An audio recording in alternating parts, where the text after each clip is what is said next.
Dokter, apa yang sebenarnya dokter lakukan di BTD?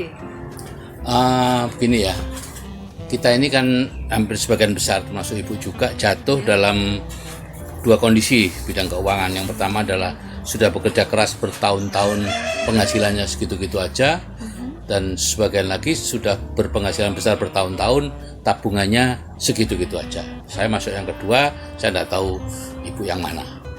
Kira-kira begitu kan? Ya, betul. Terus bagaimana sih mengatasi hal itu?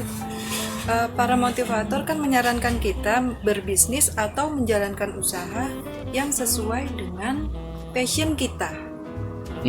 Iya, saya banyak dengar itu.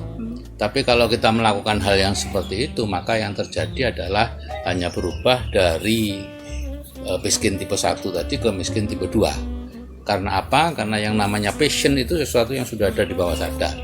Dan ibu perlu tahu bahwa pada saat kita kecil, kita mendapatkan paparan masukan dari orang-orang 0-7 tahun. Kita umur segitu, dan itu akan membawa program 0-7 tahun itu yang akan membawa kita ke arah 95% kehidupan kita itu dibawa oleh program itu. Nah, yang menarik, bukan menarik sebetulnya ya, celakanya gitu ya. Pada saat usia 0-7 tahun itu yang kita lihat adalah orang tua yang sedang bekerja keras untuk hidup. Sehingga program sebagian besar orang adalah bekerja keras untuk hidup dan hidup untuk bekerja, atau bekerja untuk hidup dan hidup untuk bekerja. Seperti itu. Nah, pada anak-anak orang kaya tidak seperti itu.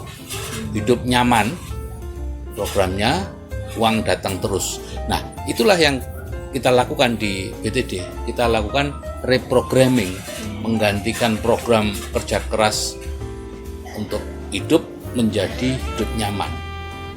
Ya.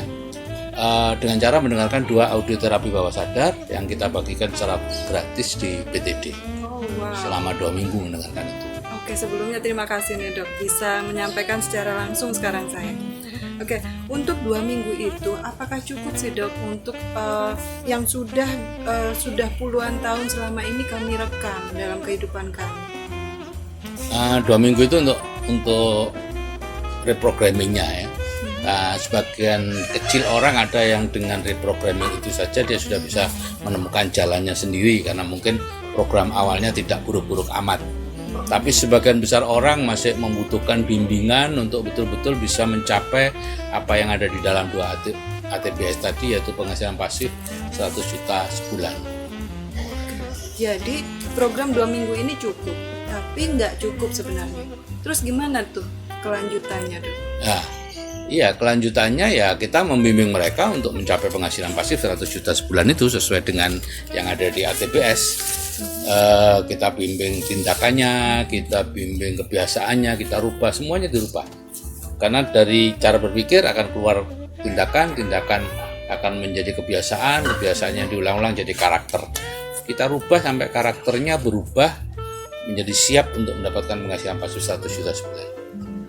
Masalahnya apa yang pola pikir saya dan pola pikir teman-teman, termasuk Anda mungkin, belum cocok. Sehingga apapun yang kami minta lakukan biasanya dianggap tidak cocok. Nah, sehingga membutuhkan menurunkan ego ya dari masing-masing itu. Karena kalau enggak nanti ya mereka akan mencari jalan sendiri, kemudian tetap dengan passionnya yang semula. Akibatnya ya seperti lari di atas treadmill, tidak kemana-mana, bulat begitu saja. Oke. Kesimpulan saya ini, jadi setelah 2 minggu ini memang kita harus terus dibimbing sampai kita bisa mendapatkan penghasilan pasif 100 juta sebulan itu dok? Iya, memang harus begitu. Cuman masalahnya berani bayar harganya enggak? Jadi maksudnya bimbingannya mahal dok? Berapa sih kita harus bayar? Secara rupiah 0.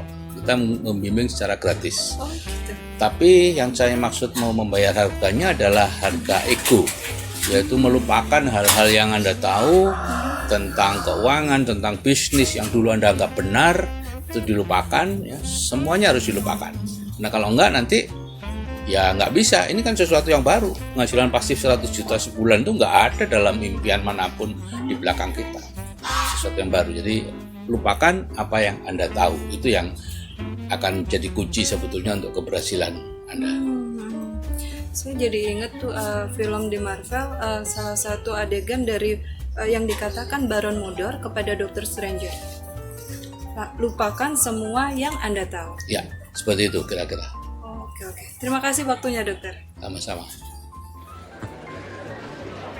I once stood in your place. And I too was disrespectful.